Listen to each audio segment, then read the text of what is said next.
என் வீடு, என் வாசல், என் தோட்டம், எனக்கு வரும் கூட்டம் என்று நினைப்பவர்கள் எல்லாம் மடையர்கள். நீ ஏறுகிறாய் என்றால் அவன் ஏற்றிவிட்டு வேடிக்கை பார்க்கிறான் என்ற அர்த்தம். நீ இறங்குகிறாய் என்றால் உன்னை சிந்திக்க வைக்கிறான் என்ற அர்த்தம். உனது பெருமை கடவுளின் மகிமை, உனது சிறுமை கடவுள் உனக்கு தரும் அடக்கம். எப்போது நீ நினைத்தது நடக்கவில்லையோ அப்போது உனக்கு மேலே ஒன்று வேலை செய்கிறது என்ற அர்த்தம். அதற்கு பெயர்தான் விதி. வீரன் வெற்றி பெற்றால் வீரத்தால் விளைந்தது, கோழை தோல்வியுற்றால் கோழைத்தனத்தால் வந்தது. வீரன் தோல்வியுற்றாலோ கோழை வெற்றி பெற்றாலோ விதியின் பிரவாகம். எடுத்து வைக்கிற அடியெல்லாம் வழுக்குது, என்ன செய்வது? நின்று விடு, முடிவை கடவுளத்திலே விட்டுவிடு. அவன் மீது நம்பிக்கை இல்லை என்றால் காலத்திடம் விட்டுவிடு. நடுக்கடலில் தத்தளிக்கும் ஆளே இல்லாத படகு கூட என்றோ ஒரு நாள் ஏதோ ஒரு கரையை போய் சேரும்.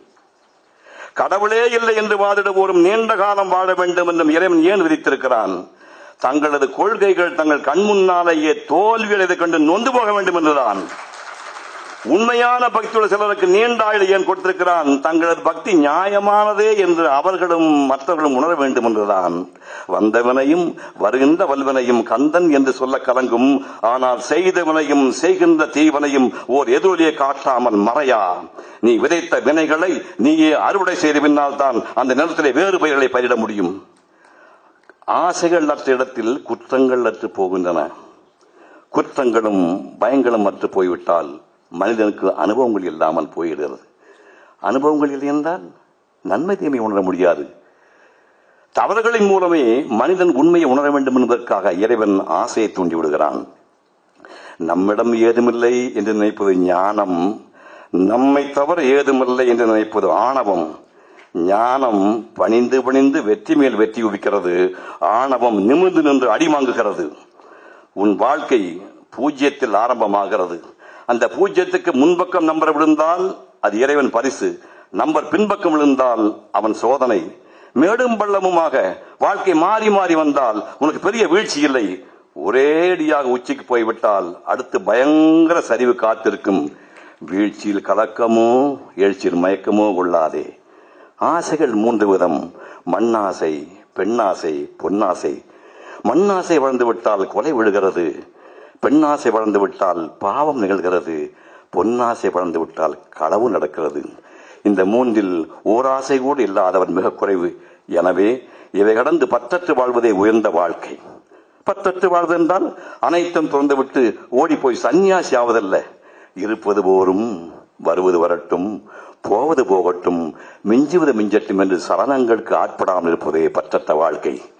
அழகில்லாத உருவங்களை ஒதுக்காதீர்கள், அதற்குள்ளே ஆன்மா தவித்துக் கொண்டிருக்கிறது. அழகான உருவங்களுக்கு ஏங்காதீர்கள், அங்கே ஆணவம் தலை தூக்கி நிற்கிறது. பணக்காரன் வீட்டு படிக்கட்டில் ஏறாதீர்கள், அங்கே அவமானம் உங்களுக்கு காத்துக் கொண்டிருக்கிறது. மேதைகளை உச்சி உலர போடாதீர்கள், அந்த மேதைத்தனம் அத்தோடு முடிந்து விடுகிறது. செல்வம் சேர்க்க தொழில் நடத்துபவன் கடனாளியாவது நடக்கக்கூடியதே. சுகத்துக்காக திருமணம் செய்து கொள்பவன் தொல்லைப்படுவதும் கண்கூடானதே. வசதிக்காக கார் வாங்குபவன் விபத்துக்குள்ளாவதும் தவிர்க்க முடியாதே. சுகம் தலையாக இருந்தால் துக்கம் வாளாக இருக்கிறது. தலையை பிடித்து தூக்கினால் வாலும் கூடவே வருகிறது. பகவான் தமிழருக்கு ஒரு கோவணத்திலிருந்து நிம்மதி ஃபரூக் மன்னருக்கு பட்டு பீதாமணி கிடைக்கவில்லை. காஞ்சி பெரியவருக்கு கால்நடையை கிடைத்த நிம்மதி கடன்கார சினிமாக்காரனுக்கு கால் சவால் கிடைக்கவில்லை. காலுக்கு செருப்பு இல்லாதவர்கள் காலே இல்லாதவர்களை பார்த்து ஆதரடையுங்கள். தலைக்கு எண்ணெய் இல்லையே என்று வருத்தப்படுகிறவர்கள் தலைக்கு முடியே இல்லாதவர்களை பார்த்து ஆதரடையுங்கள். யானை மீது ஏறி கீழே விழுபவனை பார்த்து யானையை வேண்டாம் என்று முடிவு செய்யுங்கள். அடக்கமுடன் வாழும் குடும்ப தலைவன் அடக்கமின்றி வாடும் துறவியமனை மேலானவன். பொறுமையிலும் உயர்ந்த தவம் இல்லை, திருப்தியிலும் உயர்ந்த இன்பமில்லை, பேராசை மிஞ்சிய தீமை இல்லை, கருணையை மிஞ்சிய அறமில்லை, மன்னித்தலை விட பெரிய ஆயுதம் உலகில் எதுவுமே இல்லை. நன்றி.